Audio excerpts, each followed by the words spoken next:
My parents told me, "You're a leech, you'll never succeed." They insulted my startup. I left silently. Months later, I froze their $20 million trust fund. They called, begging. I replied, "The leech cut you off." The sun was just beginning to dip below the Atlanta skyline, casting long, bruised shadows of purple and gold across the crowded interstate.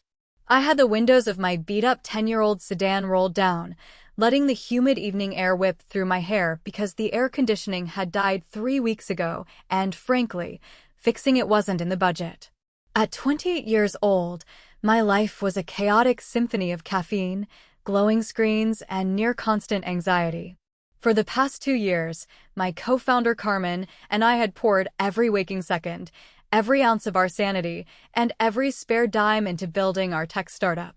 We were clocking 80-hour weeks, sleeping on terrible futons in a cramped office that smelled faintly of burnt coffee and desperation. We were building something real, something that mattered. But as I flipped my turn signal and merged onto the highway that led to the northern suburbs, none of that felt like it mattered. I was heading into enemy territory. The transition from the gritty, vibrating energy of the city to the pristine, aggressively manicured world of my parents' neighborhood was always jarring. It was a world of high iron gates, private security patrols, and lawns that looked like they were trimmed with nail scissors. Every driveway I passed held a vehicle that cost more than my company's entire seed funding round. My engine sputtered slightly as I slowed down at the imposing stone entrance of the gated community. The security guard, a man who had seen me a dozen times, still gave my fading blue sedan a look of thinly veiled suspicion before checking my name off his clipboard and raising the barrier. Driving through these winding, tree-lined streets always made my stomach tie itself into a series of complicated knots. It felt like stepping into a foreign country where I was the unwanted immigrant, despite sharing the same last name as the people who lived in the biggest house on the hill. I tightened my grip on the worn leather of the steering wheel. I dreaded this. I dreaded it with a physical intensity that made my shoulders ache. The mandatory monthly family dinner. It was a theatrical performance disguised as a meal, a stage where my parents and my older sister could parade their supposed superiority while using me as the designated audience and occasional punching bag. I was the black sheep, the dreamer, the idiot who threw away a perfectly good corporate path to chase a childish pipe dream in a dingy office. That was the narrative they had constructed for me, and they wore it like a badge of honor. As I pulled up the long, sweeping driveway paved with imported cobblestones, the sheer size of the mansion loomed over me. It was a sprawling estate, a monument to old money and unearned privilege. The irony of it all tasted bitter in the back of my throat. I killed the engine, sitting in the sudden silence of the car for a long moment, listening to the ticking of the cooling metal. I closed my eyes, took a deep breath of the overly fragrant, jasmine-scented air, and braced myself. I was about to walk into a house built on lies, armed with nothing but my patience and a secret that weighed $20 million. I parked my dusty sedan deliberately out of the way, tucking it behind a massive, gleaming black luxury SUV that I immediately recognized as Monica's. Of course, she was already here. My older sister, the 30-year-old golden child of the family, never missed an opportunity to arrive early and hold court. Walking up the wide, sweeping marble steps to the front entrance, I could already hear the faint sounds of classical music bleeding through the heavy oak door. I didn't bother ringing the bell. I just pushed the handle and stepped into the grand foyer. The air inside was climate-controlled to a brisk perfection, smelling of expensive floral arrangements, furniture polish, and roasting meats. Before I could even take off my jacket, my mother, Brenda, materialized from the arched doorway of the living room. She was holding a delicate crystal wine glass, her fingers glittering with enough diamonds to fund a small school. She looked me up and down, her eyes performing a rapid, critical inventory of my appearance. I was wearing plain dark jeans and a simple black sweater, clean, presentable, but clearly off the rack. I could see the microscopic tightening of her lips, the subtle disappointment she didn't even try to hide. "Well," Brenda said, her voice dripping with that polished, Southern-adjacent condescension she had perfected over decades of country club luncheons. You made it. I was beginning to think your little car finally broke down on the highway. We were about to send a tow truck. Traffic was heavy, Mom. I replied evenly, keeping my face perfectly neutral. I had learned a long time ago that giving them a reaction was like throwing gasoline on a fire. Behind her, my father, Victor, strolled into view. He was the picture of the aristocratic patriarch, wearing a tailored sports coat and nursing a tumbler of aged scotch. He gave me a curt nod, an acknowledgement one might reserve for an employee delivering a package. Good of you to show up, Nora. Go wash your hands. We're about to sit down. Try not to track city dirt onto the Persian rugs. He spoke with the unearned authority of a man who believed he had conquered the world, despite the fact that he hadn't worked a genuine 9-to-5 job in his entire adult life. As I moved toward the hallway, Monica descended the grand, sweeping staircase. She looked like she had just stepped out of a magazine spread for aggressive young professionals. Her designer dress was tailored to a weaponized sharpness, her hair blown out into a cascade of perfect, immovable waves. She smiled at me, but it was a smile devoid of any actual warmth. It was a predator baring its teeth. Monica was a real estate agent, a mogul if you asked her. She dealt in high-end commercial properties and luxury condos. But what she conveniently left out of her aggressive networking pitches was that almost every single one of her major deals was handed to her on a silver platter through Victor's country club connections. She didn't hustle for clients. She just showed up at the golf course and collected signatures from my parents' wealthy friends. Yet, in the mythology of our family, she was the brilliant, hard-working success story, and I was the embarrassing failure playing on a computer. The sheer, blinding contrast of it all was suffocating, but I plastered a polite smile on my face and walked into the dining room. The dining room was an exercise in absurd opulence. An excessively long mahogany table stretched across the center of the room, polished to a mirror shine and set with heavy silverware, crystal goblets, and fine china.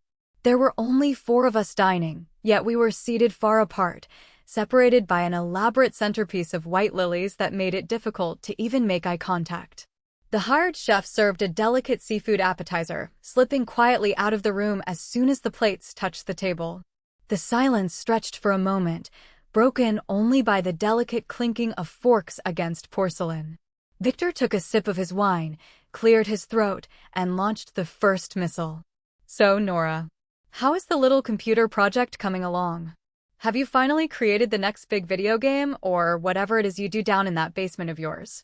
It's not a video game, Dad, I said, keeping my voice level, fighting the urge to grip the edge of the table. It's an enterprise data analytics platform. We're optimizing supply chain logistics for mid-sized manufacturers. And we're actually getting some solid traction with beta testers this quarter.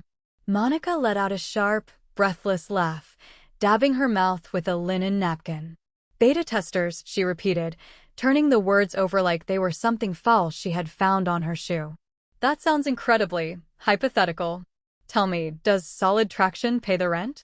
Because I just closed the escrow on that downtown luxury, high-rise development today. The commission alone is going to cover my new vacation home in Aspen. Brenda beamed, raising her glass toward Monica. We are so proud of you, darling. You have such a brilliant mind for business. Just like your father. I took a bite of my food, chewing methodically to keep my mouth shut. The urge to scream was a physical pressure in my chest. Just like your father? I thought to myself. The hypocrisy was so thick I could choke on it. As their conversation drifted into a self-congratulatory discussion about Monica's interior design plans for Aspen, my mind dissociated. The room faded away, and I found myself thinking about the only person in this family who ever actually understood the meaning of hard work, my grandfather. Grandfather was a titan. He was the actual self-made man of the family.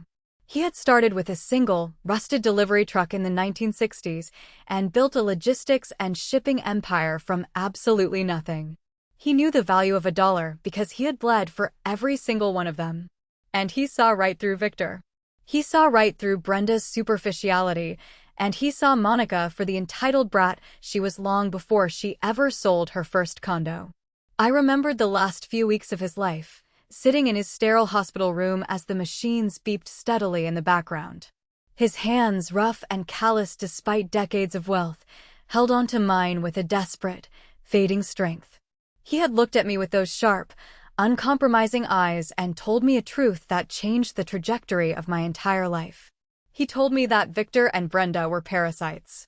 That if he left them the bulk of his fortune outright, they would squander it in a decade on bad investments, gambling, and a desperate need to maintain appearances.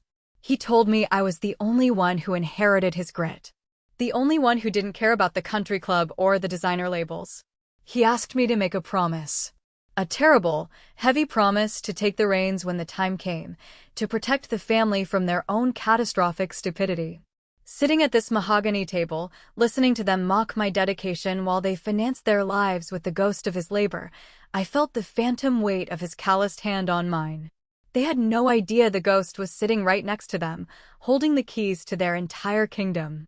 The tension in the room thickened as the main course, a ridiculously elaborate rack of lamb, was served. I could tell by the stiff posture of my mother that she had an agenda for tonight. Brenda was not a woman who did anything spontaneously. Every conversation was choreographed. She set her fork down with a deliberate, sharp click against the fine china. The casual bragging about Monica's real estate conquests evaporated, replaced by a heavy, suffocating silence. She folded her hands on the table and looked directly at me. Her eyes were devoid of maternal warmth. They were the eyes of a debt collector. "Nora," Brenda began, her voice dropping into a register of icy disappointment. "Your father and I have been talking, and we've come to a difficult decision." I chewed my food slowly, swallowing before I spoke. "What decision?" Victor leaned forward, resting his elbows on the polished wood. He put on his best impression of a stern, self-made patriarch delivering tough love. "You are pushing 30, Nora. For years, we've watched you throw your life away on this startup fantasy. You work all hours of the night, you look exhausted, your clothes are falling apart, and for what? You have nothing to show for it. No house, no savings, no status." "I am building equity in a company I own," I replied, my voice dangerously calm. "Building something from the ground up takes time." "Time is an excuse for failure," Monica chimed in, swirling the red wine in her glass. "In the real world, results are all that matter. You're playing entrepreneur while the rest of us are actually producing." "Exactly," Brenda snapped, her patience fraying. "We have indulged this phase long enough. We thought if we gave you a little help, a little financial cushion, you would eventually wake up and join the real world. Get a stable job. But you're just draining resources. So, it stops tonight." Brenda lifted her chin, delivering the final blow. "We are cutting your pathetic handouts. We are not your bank anymore, Nora." Victor nodded solemnly in agreement. "It's for your own good. You need to learn what it means to stand on your own 2 feet. To actually work for a living without a safety net. No more checks from us. You are completely cut off." It took every ounce of self-control, every shred of willpower I possessed, to not throw my head back and laugh hysterically right there at the table. The sheer, blinding audacity of their words hit me like a physical wave. I looked at the 3 of them, sitting in their imported clothes, in a mansion they couldn't afford to heat if they had to rely on their own earning power. Let me break down the financial reality of this family for you. Victor's investments were nothing more than a hobby. He lost more money in the stock market playing day trader than he ever made. Brenda's charity work consisted of buying $50,000 tables at galas to get her picture in society magazines. Monica's entire lifestyle, the cars, the clothes, the seed money for her real estate ventures, was subsidized. They generated zero actual net income. They lived entirely, 100%, off a massive family trust fund set up by my grandfather. They genuinely believed they were the ones giving me a small, pitiful allowance out of their own vast wealth. They believed they were the masters of the universe, benevolently tossing scraps to a stray dog. They thought they were teaching me a lesson about hard work. The irony was so potent it was practically radioactive. I sat there, looking into my father's arrogant eyes, and silently absorbed their lecture, knowing exactly what was sitting in the leather briefcase in my apartment. Maybe you should look into delivering food, Monica suggested, her tone laced with faux sympathy. Or driving a rideshare. Just to get some steady cash flow while you figure out a real career path. There's no shame in manual labor, Nora. It builds character. Her words faded into a dull buzz in my ears. Character. She wanted to talk to me about character. My mind violently jerked back to a freezing night last February. It was a memory that defined exactly who I was and exactly who they were. Carmen and I were operating out of a detached, uninsulated garage we had rented in a sketchy part of the city. We couldn't afford a real office yet because we were determined to pay our 2 junior developers a living wage, which meant we took absolutely nothing for ourselves. It was 2 in the morning, and the temperature had dropped below freezing. We were huddled around a single, glowing orange space heater, wrapped in sleeping bags, frantically typing lines of code on our laptops. Our cloud server architecture was crashing during a critical stress test. If we couldn't stabilize it by morning, we would lose the only small beta client we had managed to land. My fingers were numb, my eyes burned from staring at the screen, and we were sharing a lukewarm cup of instant ramen because we had forgotten to eat dinner. We were terrified, exhausted, and pushed to the absolute limits of human endurance. But we didn't quit. We sat there in the freezing dark, relying entirely on our own brains and grit, and we fixed the code. We survived. On that exact same night in February, I knew exactly what my family was doing. Brenda and Victor were hosting a Winter Wonderland charity gala at the country club. I knew because I had seen the endless photos Monica posted online. They had spent $50,000, money they didn't earn, on ice sculptures, imported caviar, and a live orchestra, all to impress a room full of people they ruthlessly gossiped about behind closed doors. They spent the night drinking vintage champagne and complaining to their wealthy friends about how hard it was to find good domestic help these days. Returning to the present moment, sitting at the mahogany table, looking at the perfectly cooked lamb on my plate, a profound sense of clarity washed over me. I wasn't angry anymore. Anger requires a sense of betrayal, and you can only be betrayed by people you respect. What I felt was a cold, clinical disgust.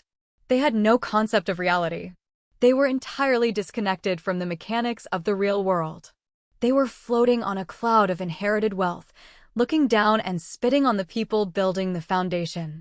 They were parasites, comfortably feeding off a host, all while complaining that the host wasn't moving fast enough to their liking.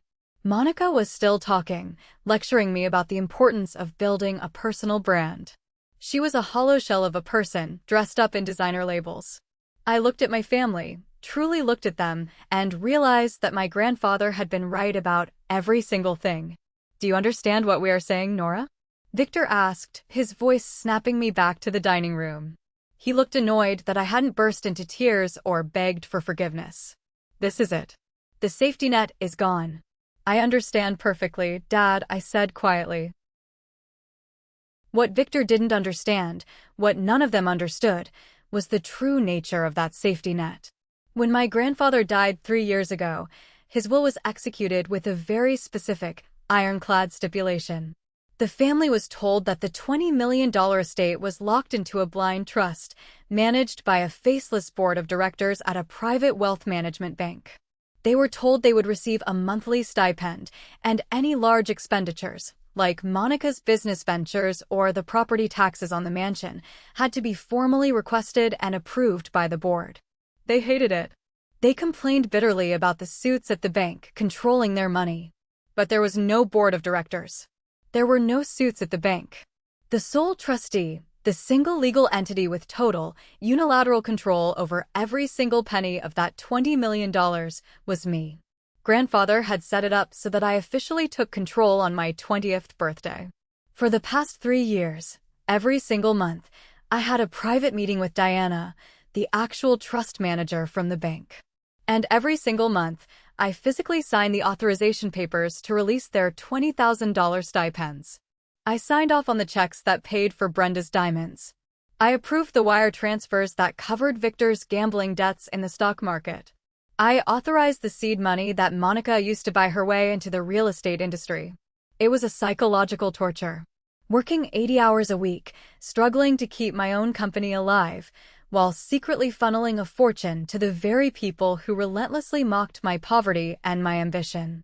There were nights I stared at those authorization forms, my pen hovering over the paper, desperately wanting to tear them up. But I signed them. I signed them to keep the peace. I signed them because I believed, naively, that despite their flaws, they were still my family. I signed them because I thought honoring my grandfather's wish meant protecting them from absolute ruin, even if they were ungrateful. But sitting here tonight, listening to them smugly declare that they were cutting me off from the pathetic crumbs they thought they were generously providing, watching them take pride in trying to break me, the unspoken truth shattered. The duty I felt to protect them evaporated, leaving behind a cold, hard resolve. They wanted to talk about standing on one's own 2 feet. They wanted to talk about surviving without a safety net. I took a slow sip of my water, placing the crystal glass down without making a sound. My phone was resting in my pocket, heavy with the truth that was about to rip the fabric of their reality to shreds. I had planned to keep the secret forever. I had planned to let them live in their arrogant little bubble. But they had pushed too far. Tonight, the charade was going to end. Tonight, they were going to learn exactly whose bank they had been living in. If you are enjoying this story, please take a second to hit the like button on this video, subscribe to our channel, and let us know in the comments which city you are watching from. Every comment helps us reach more listeners. Thank you so much for your support. Monica took a delicate sip of her wine, her eyes gleaming with the thrill of having an audience. I just don't understand why you have to be so stubborn, Nora. You could easily take a receptionist job at my brokerage. I could put in a good word for you. It pays barely above minimum wage, but at least it's an honest living. It's better than begging strangers for money to fund a fake tech company. Her words hung in the air, toxic and heavy. I didn't respond immediately. Instead, my hand slowly slid into my pocket, my fingers brushing against the cold, hard surface of my phone. But I wasn't just relying on digital proof tonight. In the large leather tote bag resting at my feet, there was a thick manila envelope containing 40 pages of undeniable, legally obtained evidence. I needed to explain to the audience exactly why I had brought that envelope, and why Monica's casual cruelty tonight was the final nail in her own coffin. 2 weeks ago, my co-founder Carmen and I were on the verge of the biggest breakthrough of our careers. We had spent 6 exhausting months courting a major angel investor from a prestigious firm in Boston. This wasn't just a small seed round.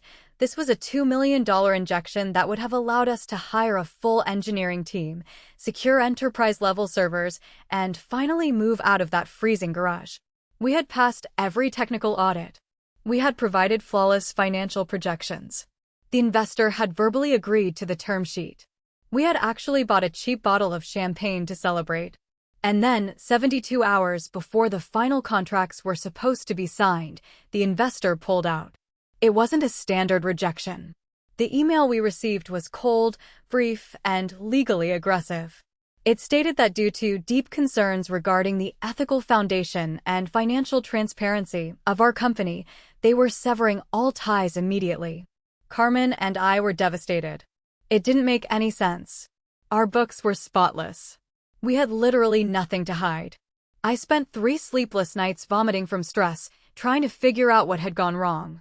Finally, I managed to get a junior analyst at the firm on the phone. After begging him for closure, he took pity on me and admitted that the senior partner had received a series of anonymous, highly detailed emails from someone claiming to be intimately connected to our startup. These emails contained vicious lies, stating that our software was a total fabrication, that we were facing pending litigation for intellectual property theft, and that the entire operation was essentially a Ponzi scheme designed to defraud early investors. I didn't just cry. I got angry. I got dangerously, methodically angry. I took $5,000 of my own incredibly limited personal savings and hired one of the most ruthless corporate cyber investigators in the city. I gave him the limited headers from the forwarded anonymous emails the junior analyst had slipped me. I told the investigator to trace them to the end of the earth. It took him exactly 5 days. When the investigator called me with the results, the bottom fell out of my stomach. The IP address used to send those defamatory, business-destroying emails didn't come from a rival tech company. It didn't come from a disgruntled former contractor. It traced back directly to a specific MAC address on the secure Wi-Fi network of this very mansion. And the device that sent it was registered under the name Monica's MacBook Pro. Sitting at the dining room table now, listening to her offer me a receptionist job with a patronizing smile, the sheer sociopathy of it was breathtaking. She hadn't just mocked my dream, she had actively, maliciously worked in the shadows to assassinate it. She had tried to destroy my livelihood simply because my potential success threatened her narrative of being the only winner in the family. She was terrified that if I made it on my own, the stark contrast of her trust fund-subsidized achievements would be exposed. I looked at Monica, my pulse remarkably steady. I had walked into this house tonight knowing I was going to burn it to the ground. I just needed them to strike the match. A fake tech company, I repeated, my voice dropping an octave. The sudden shift in my tone caused the ambient noise in the room to vanish. The clinking of silverware stopped. Victor lowered his scotch glass, his brow furrowing in irritation. Brenda blinked rapidly, sensing a disruption in her carefully controlled environment. "Well, yes," Monica said, attempting a light, breezy laugh that sounded entirely hollow. "Let's be realistic, Nora. You don't have a real product." I slowly reached down and unzipped my leather tote bag. I pulled out the thick manila envelope and tossed it onto the center of the mahogany table. It landed with a heavy, satisfying thud right next to the floral centerpiece. "What is this?" Victor demanded, eyeing the envelope as if it were a bomb. "We're in the middle of dinner. Put your paperwork away." "That," I said, pointing a finger at the envelope, "is a 40-page forensic cyber investigation report. It cost me $5,000 to commission. I highly suggest you open it, Monica." Monica's confident smile faltered. A microscopic tremor appeared in her hands as she looked at the envelope. "I don't know what you're talking about. I'm not touching that." "Fine. I'll summarize it for you," I said, leaning forward. I locked eyes with my sister, stripping away every ounce of familial warmth I had ever possessed. 2 weeks ago, our lead investor backed out of a $2 million funding round. They backed out because someone sent them anonymous emails claiming my company was a fraudulent Ponzi scheme facing criminal litigation. Brenda gasped softly, her hand flying to her pearl necklace. "A Ponzi scheme? Nora, what have you gotten yourself into?" "I didn't get into anything, Mom," I snapped, never breaking eye contact with Monica. "Because it was a lie. A calculated, malicious lie designed to trigger a morality clause and scare the investor away." And the forensic investigator traced the exact digital footprint of those emails. They were drafted, sent, and routed through a VPN directly from the laptop sitting in Monica's bedroom upstairs. The color completely drained from Monica's face, leaving her looking like a wax mannequin. Her mouth opened and closed silently, like a fish pulled out of water. She looked frantically toward Victor, then back to the envelope, her manicured nails digging into the pristine white tablecloth. That's absurd," Monica stammered, her voice suddenly high-pitched and breathless. "You're insane. You faked this. You printed some documents to make me look bad because you're jealous of my condo deal. The report includes the raw server logs, the timestamps matching your exact location data, and the digital signature of your specific device," I countered, my voice cold and relentless. "I have the actual text of the emails, Monica. You used specific phrasing about our server architecture that you overheard me talking about at Thanksgiving. You didn't just insult my work. You committed tortious interference. You actively sabotaged my company. Victor, do something." Brenda cried out, looking completely overwhelmed. "Tell her to stop making these horrible accusations against her sister." "It's not an accusation. It's a proven fact," I said, sitting back in my chair. "You couldn't stand the idea of me succeeding without your help, could you, Monica? You couldn't stand the thought that I was building something real in a dirty garage while you were playing pretend businesswoman with Dad's country club friends. So you tried to financially ruin me." Monica was trembling now, her facade entirely shattered. She didn't deny it again. She couldn't. The evidence was sitting right there on the table, thick and undeniable. She shrank back into her chair, her eyes welling with panicked tears. For the first time in her life, the golden child had been caught red-handed in her own viciousness, and there was no way to charm her way out of it. I waited for the explosion. I waited for Victor, the man who prided himself on honor and integrity, to slam his fist on the table and demand an explanation from his eldest daughter. I waited for Brenda to express horror that one of her children would so viciously attack the livelihood of the other. I waited for the basic, fundamental parental instinct to protect the wrong child to kick in. Instead, a suffocating, heavy silence descended upon the dining room. Victor picked up the manila envelope, flipped through the first few pages with a grimace, and then casually tossed it back onto the table. He didn't look angry at Monica. He looked annoyed at me. Well, Victor sighed, rubbing the bridge of his nose. This is certainly a messy situation. You shouldn't have brought this to the dinner table, Nora. We have a reputation in this city, and airing dirty laundry like this is incredibly poor taste. I stared at him, my brain struggling to process the sheer absurdity of his words. Poor taste? Dad, she committed corporate sabotage. She almost bankrupted me. Brenda reached out and placed a comforting, manicured hand over Monica's trembling fingers. Now, Nora, let's not use such dramatic words. Sabotage is a very strong term. We need to look at the context. The context? I whispered, feeling the last, fragile thread of my attachment to these people begin to stretch to its breaking point. Yes, the context, Victor said, his voice taking on that familiar, lecturing tone. He looked at Monica, nodding slightly in approval. Monica was looking out for the broader interests of this family. We have a name to uphold in Atlanta. If you were out there soliciting millions of dollars from serious investors for a pipe dream, and it inevitably failed, the embarrassment would fall on all of us. Monica was just trying to protect our social standing. She was doing what she thought was necessary to stop you from making a fool of our family. She was protecting us, Brenda agreed, her voice soothing as she patted Monica's hand. Your sister has a very keen instinct for business risks, Nora. She saw that your little project was dangerous. She was just trying to bring you back to reality.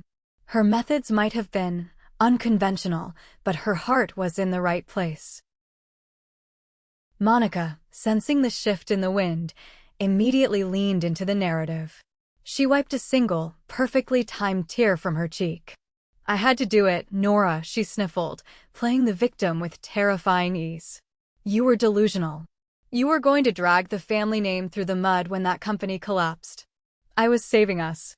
I sat perfectly still. The room felt like it was spinning, but my mind was crystal clear. It was in that exact second that the final tie snapped. It didn't break with a dramatic explosion. It dissolved quietly, turning into ash. They weren't going to hold her accountable. They were actually defending her.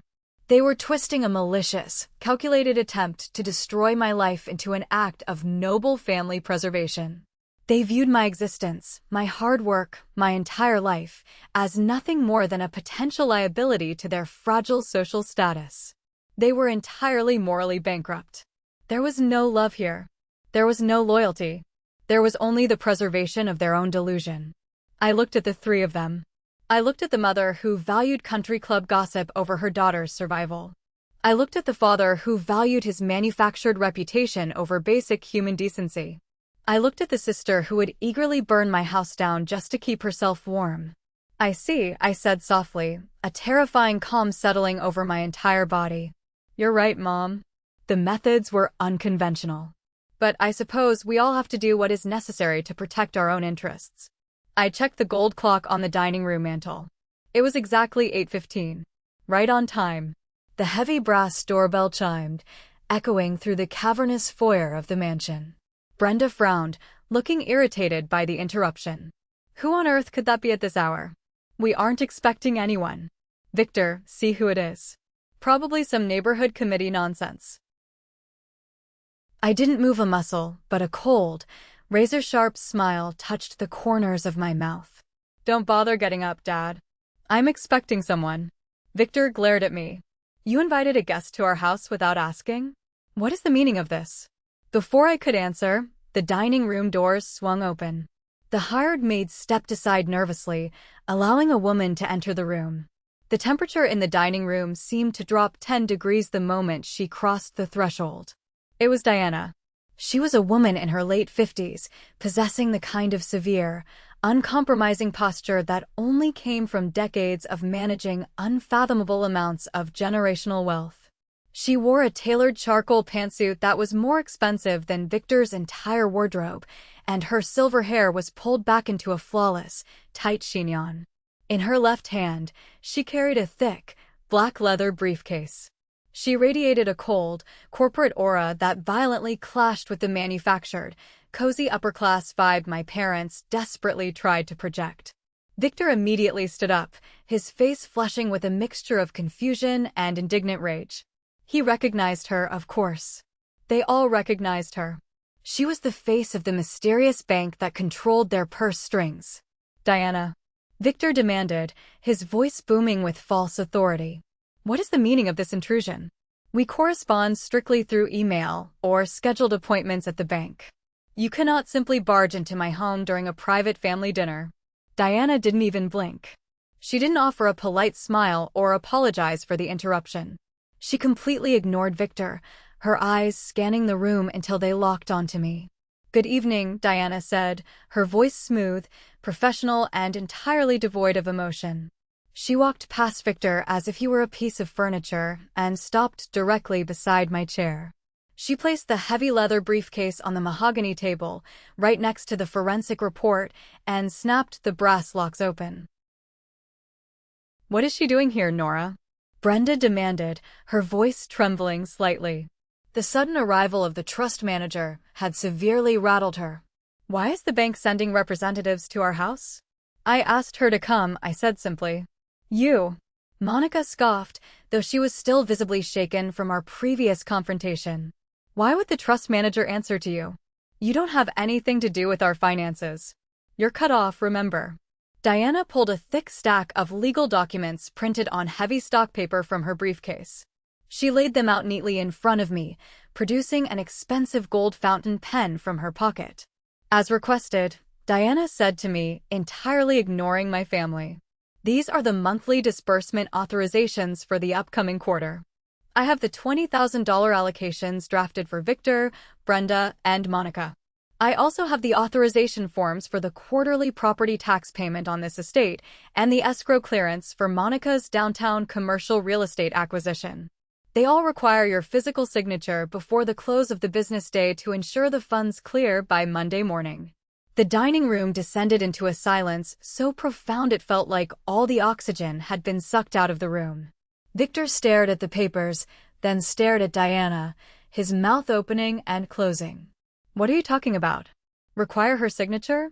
My daughter does not sign our disbursement forms. The board of directors at the bank handles the trust. She has no authority over our money." Diana finally turned her head to look at Victor. Her expression was one of mild, clinical pity. It was the look a scientist gives a bug under a microscope. "There is no board of directors, sir," Diana stated flatly, her voice cutting through his delusion like a scalpel. "The bank merely executes the orders of the trustee. And according to the legal stipulations enacted upon the death of your father, full, uncontested, and unilateral control of the entire $20 million estate was transferred precisely 3 years ago." She gestured gracefully toward me. "Your daughter is the sole trustee. Every dollar you have spent for the last 36 months was personally authorized by her hand. Without her signature, the bank does not release a single cent." You could practically hear the tectonic plates of their reality grinding together and shattering. Victor's face drained of all color, replacing his usual ruddy, confident complexion with a sickly, ash-gray hue. He slowly sank back into his chair, his eyes fixed on the gold fountain pen resting on the documents. Brenda's hand clutched her chest, her breath coming in short, panicked gasps as she looked back and forth between me and Diana. "No," Monica whispered, shaking her head violently. "No, that's impossible. Grandpa wouldn't do that. He wouldn't leave everything to her. She's a failure. She lives in a garage. The legal documentation is ironclad and has been registered with the state for 3 years," Diana replied smoothly, shutting down Monica's panic with bureaucratic efficiency.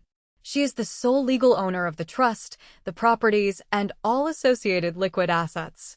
I picked up the heavy gold fountain pen. I rolled it between my fingers, feeling the weight of it.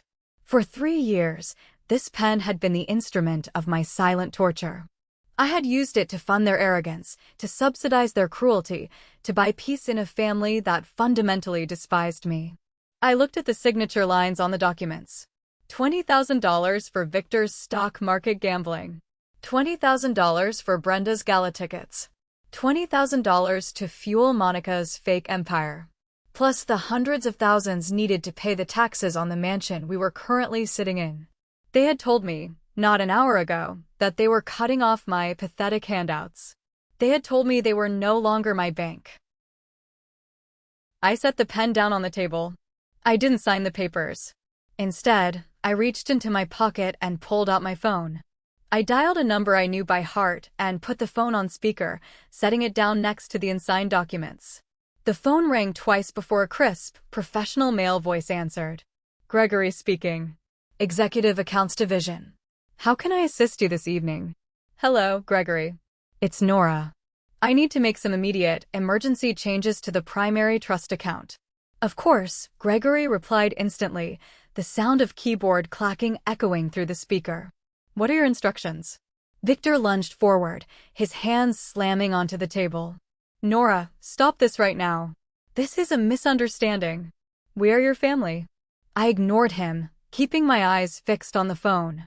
Gregory, I am officially declining to sign the monthly disbursement authorizations for Victor, Brenda, and Monica. Cancel the standing wire transfers immediately. Furthermore, I am exercising my right as sole trustee to enact an immediate, total freeze on all supplementary credit cards, debit accounts, and lines of credit attached to the master trust. Effective at this exact second. Nora, please. Brenda shrieked, tears streaming down her face, her carefully constructed high society mask completely disintegrating. You can't do this. The country club dues process tomorrow. My cards will decline. Instruction received. Gregory's voice echoed through the dining room, cold and efficient. All supplementary cards have been deactivated. All recurring transfers are canceled. The funds are locked. One more thing, Gregory, I continued, my voice steady and devoid of mercy. Cancel the authorized escrow wire transfer for the commercial real estate acquisition scheduled for Monday morning. No, Monica screamed, leaping out of her chair. Nora, you can't. That's a $3 million earnest money deposit. If that wire doesn't clear, I lose the entire deal. I'll be in breach of contract. I'll be professionally ruined in this city. Escrow transfer canceled, Gregory confirmed. Is there anything else tonight? That will be all, Gregory. Thank you. I tapped the screen, ending the call. The silence that followed was heavy, suffocating, and absolute. I looked at the 3 people sitting around the table. Their empire of cards had just been hit by a hurricane, and they were staring at the wreckage in pure, unadulterated shock. The immediate consequences struck faster than any of them could have anticipated. Almost simultaneously, Monica's phone, which was sitting next to her wine glass, began to buzz violently. The screen lit up with an urgent email notification from her title company, followed immediately by a frantic text message from her senior broker. The automated banking system had already flagged the canceled escrow wire. Her real estate deal, the one she had been brutally bragging about all evening, the one she claimed proved her superiority over my fake startup, was collapsing in real time. She picked up the phone, her hands shaking so violently she could barely unlock the screen. She read the messages, and a horrifying, guttural sob tore out of her throat. She looked at me, her eyes wide with a terror I had never seen before. The smug, vicious predator was gone, replaced by a desperate, ruined woman. My clients, Monica gasped, clutching the phone to her chest. They're going to sue me. The brokerage is going to fire me. My reputation is gone. You destroyed my life. I didn't destroy anything, I replied coldly. You destroyed your own life when you decided to commit corporate sabotage against your own sister. I just stopped paying for your masquerade. Victor was hyperventilating, his hands gripping his hair. The reality of his situation was crashing down on him with the weight of a freight train. "The property taxes," he muttered, his eyes darting frantically around the lavish dining room, taking in the crystal chandeliers and the imported rugs. "The quarterly property taxes on this estate are due next Friday. It's over $100,000. If we don't pay it, the county will put a lien on the house. They'll foreclose." He looked at me, his eyes wide and pleading. All his aristocratic arrogance had vanished. "Nora, please, be reasonable. You own this house. You can't let the county take it." "I don't live here, Dad," I said, standing up from my chair. "And frankly, I think it's a terrible investment. Selling it off to clear the tax debt seems like the most fiscally responsible move." Brenda stood up, rushing around the table. She reached out, trying to grab my arm, her diamond rings catching the light. "Nora, darling sweetie, listen to me. We are your family, your flesh and blood. You cannot just abandon us. We will lose everything. We have no savings. We have no income. Where will we go? How will we live?" I looked down at her manicured hands grasping my cheap black sweater. I thought about the freezing nights in the garage. I thought about the $50,000 galas. I thought about the relentless mocking, the casual cruelty, and the ultimate betrayal of them defending Monica's attempt to ruin me. I gently but firmly pulled my arm away from her grasp. "You told me I needed to learn what it means to stand on my own 2 feet, I said, my voice echoing clearly in the vast dining room. "You told me I needed to work for a living without a safety net. You said you were cutting off my pathetic handouts." I picked up my tote bag and slung it over my shoulder. "Consider the lesson learned. I am officially standing on my own. And you are officially cut off." "Nora," Victor shouted, his voice cracking with desperation as I turned my back on them. "You can't do this. You owe us." I paused at the doorway, looking back over my shoulder at the wreckage of my family. They were standing amidst the luxurious trappings of a wealth they had never earned, terrified of a real world they had never had to face. "I don't owe you anything," I said quietly. "The Leech cut you off." I walked out of the dining room, leaving Diana behind to pack up the unsigned documents. I walked through the grand foyer, out the heavy oak doors, and down the sweeping cobblestone driveway to my beat-up sedan.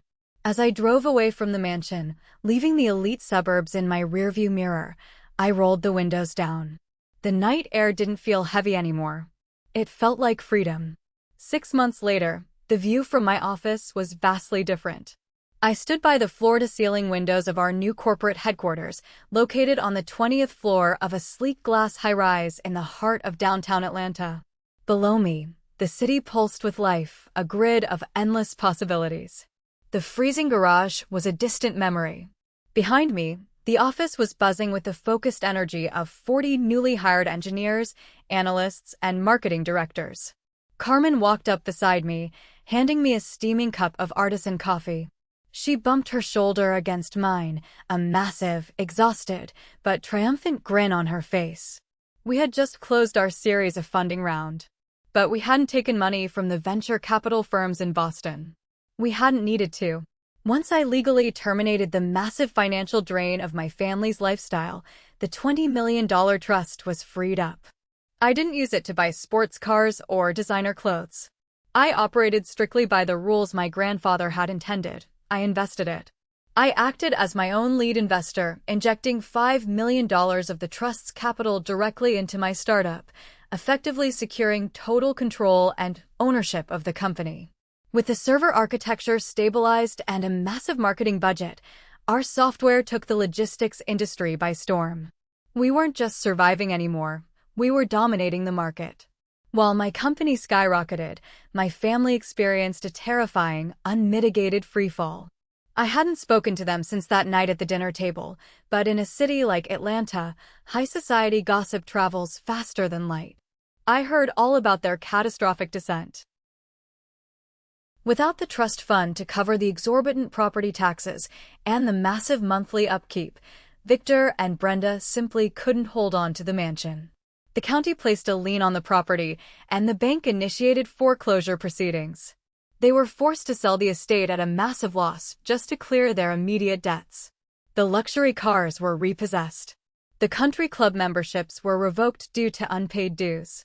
My parents, who had spent decades looking down on the working class from their ivory tower, were forced to move into a cramped, outdated two-bedroom apartment in a less desirable suburb on the outskirts of the city. I heard through the grapevine that Victor was desperately trying to find work as a business consultant, but no one was hiring a man whose only qualification was inherited wealth. Brenda was allegedly selling off her designer handbags on the internet just to afford groceries. Monica's downfall was even more spectacular. When her $3 million escrow check bounced, the commercial real estate deal collapsed entirely. The resulting breach of contract lawsuit destroyed her professional reputation overnight. Her brokerage fired her immediately, eager to distance themselves from the scandal. Without the illusion of family wealth to prop her up, the high-end clients she had spent years cultivating dropped her instantly. Blacklisted from the luxury market, the former mogul was now working 40 hours a week as a receptionist at a low-end strip mall insurance agency. She was finally earning that honest, minimum-wage living she had so graciously suggested for me. I took a sip of my coffee, watching the morning traffic crawl along the highway below. I felt a profound sense of peace. Some people might look at what I did and call it ruthless. They might say that family is family, no matter how toxic, and that leaving them to drown in a reality they were entirely unequipped to handle was cruel. But I knew the truth. I hadn't destroyed them. Their own arrogance had destroyed them. Their entire existence was a fragile house of cards built on the foundation of someone else's labor. The moment the foundation was removed, gravity simply did the rest. My grandfather had known exactly what he was doing. He knew that giving them the money outright would have just prolonged their delusion. He entrusted me with the keys because he knew I had the grit to survive in the freezing garage and, therefore, I had the strength to cut the cord when the time came. The trust fund wasn't my salvation, it was just a tool. My true salvation was the resilience I built when they gave me nothing but contempt. I had built an empire with my own hands, fueled by their doubt and cemented by my own relentless drive. They had thought I was a joke, a dreamer wasting her life. But the joke was entirely on them. They were living the nightmare of reality, and I was living the dream I had fought so desperately to build. I turned away from the window and walked back toward the glass doors of the boardroom, where my team was waiting to discuss our international expansion. I didn't look back. There was nothing left in the past for me anyway. Only the future. Am I the jerk for taking everything away from them when they needed me the most, or did they get exactly what they deserved? Let me know your verdict in the comments below. Thank you for watching. If you haven't subscribed yet, hit that button and the notification bell so you won't miss any of our upcoming stories. See you in the next video.